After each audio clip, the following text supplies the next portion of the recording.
வணக்கம். நான் தமிழாளி Kennedy Jacqueline பேசுகிறேன். இன்றைய தலைப்பு வீர சிவாஜி, அதாவது சத்ரபதி சிவாஜி அவர்கள் மன்னராக வாழ்ந்த காலத்தில் மனித நேயமும் உடையவராகவும் வாழ்ந்திருக்கிறார். அவர் அரண்மனையை ராய்கோட் என்ற பெரிய மலையின் மேல் கோட்டை கட்டியிருக்கிறார். அந்த கோட்டையில் வாழும் அமைச்சர்களும் அங்கே பணிபுரியும் பணியாளர்களுக்கும் அந்த கோட்டை சுற்றி, அந்த அரண்மனையை சுற்றி அவர்களுக்கும் வீடுகள் ஏற்படுத்தி கொடுத்து அவர்களை அங்கே தங்க வைத்து இருக்கிறார். இப்பொழுது அந்த கோட்டையின் மதில் சுவர் உயரமாக இருக்கும். அந்த மதில் சுவரில் வாயிற்காவலர்கள் இருப்பார்கள். காலையில் 7 மணி என்றால் அதை திறப்பார்கள். மாலையில் 6 மணி ஆனவுடன் அதை மூடிவிடுவார்கள். அதுதான் வழக்கம். இப்பொழுது கிராமத்தில் இருந்து செல்லும் மக்கள் வணிகத்திற்காக செல்வார்கள். அங்கே இருப்பவர்களுக்கு அன்றாட தேவைகளை பூர்த்தி செய்வதற்காக பால், கீரை, தானியங்களை எல்லாம் எடுத்து சென்று விற்று வருவார்கள். வரும் வேளையில் அந்த குறிப்பிட்ட வேளையில்தான் உள்ளே செல்ல வேண்டும், குறிப்பிட்ட வேளையில் வெளியிலும் வந்துவிட வேண்டும். யாரும் அங்கே தங்கக்கூடாது. அதுதான் விதி, ரூல்ஸ் அண்ட் ரெகுலேஷன். இதை எல்லோருமே என்ன பண்ணுறாங்க, ஃபாலோ பண்ணிட்டு இருக்காங்க. இப்பொழுது ஒரு பெண்மணி கணவனை இழந்தவள், தனக்கு என்று ஒரே ஒரு கருவேப்பில் மாதிரி ஒரே ஒரு குழந்தை இருக்கு. அந்த குழந்தையையும் அக்கம் பக்கத்தில் விட்டுவிட்டு தான் மட்டும் அந்த பாலை மாலை வேளையில் ஊற்றிவிட்டு வெளியில் வரும் வேளையில் ஒரு 2 வினாடிகள் தாமதமாகிவிட்டது. உடனே அந்த துவாரபாலகர்கள், சேவகர்கள் இருக்காங்களா, அவங்க என்ன பண்ணிட்டாங்க, கதவை மூடப் போகிறார்கள். இந்த அம்மா கதறுகிறார்கள், என்னுடைய குழந்தையை நான் விட்டு வந்திருக்கிறேன், என்னுடைய குழந்தை அழும் என்று கூறுகிறார்கள். அதற்கு அவர்கள் இணங்கவில்லை. எல்லோருக்கும் ஒன்றுதான், இது அரசரின் கட்டளை என்று கூறி அந்த கோட்டை மதில் சுவரின் அந்த வாசலையும் மூடிவிட்டார்கள்.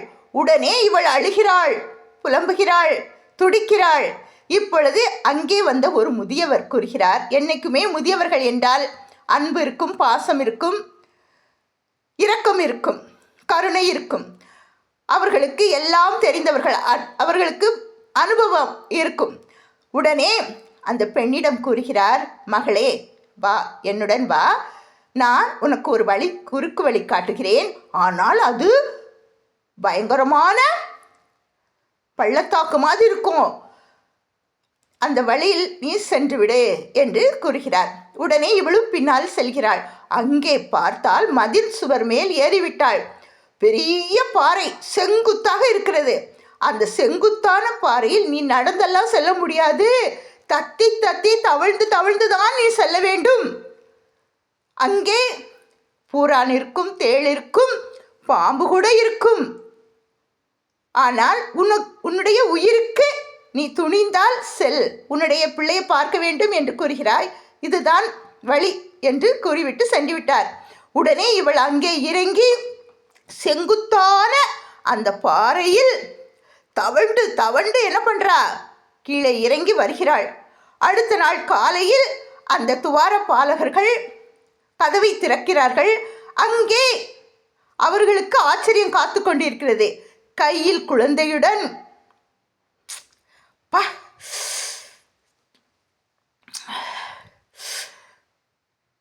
தன்னந்தனியே அந்த குழந்தையை கையில் எடுத்துக்கொண்டு வருகிறாள், பாலும் எடுத்துக்கொண்டு. இப்பொழுது அவர்கள் ஈவு இரக்கமற்றவர்கள் எப்படி கூறுகிறார்கள் பார், வா நட மன்னரிடம், நீ எப்படி சென்றாய், யார் உனக்கு வழிகாட்டினார்கள் என்று கூறி அவளை மன்னர் முன்னால் அழைத்து சென்று விடுகிறார்கள். அங்கே அவள் எண்ணுகிறாள், என்ன எண்ணுகிறாள்? கண்டிப்பாக அரசர் நமக்கு தண்டனை கொடுப்பார், அதுவும் மரண தண்டனை கூட இருந்தாலும் இருக்கும். என்னுடைய குழந்தையை நான் எப்படி காப்பாற்றுவேன் என்று கதறிக்கொண்டு நிற்கிறாள், கலங்கி நிற்கிறாள். அப்பொழுது சிவாஜி மன்னர் கேட்கிறார், எப்படியம்மா நீ சென்றாய் என்று. உடனே அவள் சொல்கிறாள், அந்த செங்குத்தான பாறையில் ஊர்ந்து ஊர்ந்து தவழ்ந்து தவழ்ந்து சென்றேன். என் கண்ணு முன்னால் எந்த காட்சியுமே வரவில்லை. என்னுடைய குழந்தை மட்டும்தான் தெரிந்தது. என் குழந்தையை போய் பார்க்க வேண்டும். அது அழுது அழுது அதனுடைய உயிர் போய்விடுமோ என்று கலங்கி உயிரையும் பொருட்படுத்தவில்லை மன்னா என்று கூறி நின்றாளாம். உடனே மன்னர் ஓடி வந்து அவளை வணங்கி, உனக்காக ஒரு பாதையை நான் உருவாக்கி தருகிறேன் என்று கூறி அவள் வந்த வழியில் படிகளெல்லாம் அமைத்து கொடுத்தாராம். மண்ணிலே ஈரமுண்டு, மண்ணிலே ஈரமுண்டு, முள்காட்டில் பூவும் உண்டு, நம்பினால் நாளை உண்டு, கைதாங்க ஜீவன் உண்டு, எங்கே போனாலும் பொன்வானம் கண்ணோடு, எங்கே போனாலும் பொன்வானம் கண்ணோடு, எல்லை இங்கு இல்லை வா காலம் நம்மோடு, மண்ணிலே ஈரம் உண்டு, முள்காட்டில் பூவு உண்டு,